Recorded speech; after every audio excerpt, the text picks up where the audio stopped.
पूजा सिद्धार्थ टेंगुळे. बरं, कुठं राहते? सांगली. सांगली. तालुका कुठला? मंगरुळपीर. तालुका मंगरुळपीर. जिल्हा? वाशिम. जिल्हा वाशिम. ओके. तर काय त्रास होत तुला? हात पाय पूर्ण डोकं पूर्ण अंग दुखत होतं. पूर्ण डोकं आणि पूर्ण बॉडी दुखत होती तुझी? हो. बरं, नेमकं काय त्रास होता? सिकल सेलचा प्रॉब्लेम होता? सिकल सेलचा आजार होता. बरं बरं बरं. ठीक आहे. तर नेमकं काय काय त्रास व्हायचा? हे दुखायचे. पूर्ण जॉईंट दुखायचे तुझे? पूर्ण. बरं. किती वर्षापासून त्रास? किती वर्षापासून? 2.5 वर्षापासून. बरं, त्याच्या आधी त्रास होता का? म्हणजे मला 2.5 वर्षापासून. अच्छा, 2.5 वर्षापासून तुला जास्त त्रास? लहान होती 2.5 वर्ष. हा. अच्छा, तू लहान 2.5 वर्ष तेव्हापासून हा त्रास तुला आहे? तेव्हापासून डिक्लेअर झालं की तू सिकल सेलची पेशंट आहे म्हणून? ओके. तर नेमकं ट्रीटमेंट चालू होती का मग? बरं, ठीक आहे. तर नेमकं काय काय करायची मग ट्रीटमेंटमध्ये?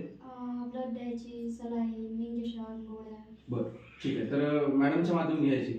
तर तुम्ही हे आहेत, नर्स आहे मग? बरं, तुम्हाला यांचा काय त्रास होता? माझं एलियन झालेलं आहे. बरं. तर जेव्हा आभाळ वगैरे असायचं ना, बरं, तर तेव्हा ही माझ्याकडे इंजेक्शन घेण्यासाठी यायची. इंजेक्शन घ्यायसाठी? इंजेक्शन घेण्यासाठी. आणि इंजेक्शन दिलं की तसंच ती परत गेल्यावर 15-20 मिनिटांना परत यायची की माझी बॉडी पेन वगैरे वाढ आणि ती परत दुखायला लागली. तर मला दिवसातून आभाळ असल्यावर दिवसातून तिला 2 ते 3 वेळेस इंजेक्शन द्यावं लागत होतं. 2 ते 3 वेळेस? बापरे. दिवसातून 2 ते 3 वेळेस. बरं.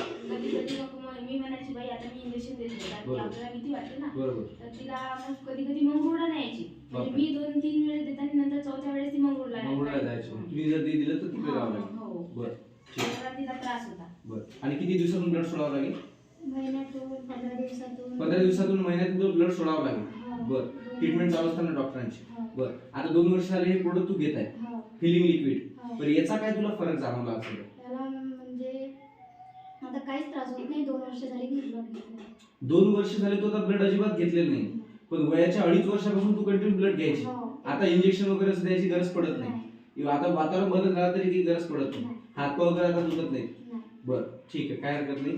तर तुला काय वाटतं की सिकल सेलचे जे पेशंट आहेत त्यांनी हे प्रोडक्ट घेतलं पाहिजे की घेतलं पाहिजे? 100% घेतलं पाहिजे. तर बघा मित्रांनो, आज चांबई गावामध्ये दीदीचाच एक छान रिझल्ट आलेला आहे. याच्यामध्ये जवळपास इथं एएनएम ताई पण बसलेले आहेत. त्यांनी हे जेव्हा वातावरण बदल व्हायचा तेव्हा 3 इंजेक्शन रोजचे द्यावं लागत होते आणि सोबत ब्लड 15 दिवसातून 1 महिन्यातून ब्लड सोडावं लागत होतं. डॉक्टरची ट्रीटमेंट चालू असताना हातपाय दुखायचे, पूर्ण बॉडी पेन करायची. एवढं असताना सुद्धा फक्त आपलं एक जबरदस्त प्रोडक्ट आहे, एक प्रोडक्ट आहे माझ्याकडे. तर आज हे फिलिंग लिक्विड नावाचं प्रोडक्ट आहे. प्रोडक्टने अमेझिंग रिझल्ट. ज्या मुलीला वयाच्या 2.5 वर्षापासून कंटिन्यू 10-15 दिवसाला ब्लड सोडायची गरज पडत असे, पण या प्रोडक्टमुळे मित्रांनो 2 वर्ष झाले आज अजिबात तू ब्लड सोडलेलं अजिबात नाही. हा जबरदस्त रिझल्ट या प्रोडक्टचा आपल्याला इथं मिळालेला आहे. तर चालेल, काय हरकत नाही. तुझे जे फ्रेंड आहेत ज्यांना पण हा त्रास आहे, तुझे नातेवाईक असतील, त्यांना पण याच्याबद्दल तू अवश्य सांगशील. ठीक आहे, तुझा प्रॉब्लेम कव्हर झाला, लोकांचा पण असा प्रॉब्लेम कव्हर झाला पाहिजे. ठीक आहे, तर धन्यवाद, थँक्यू. Okay, thank you.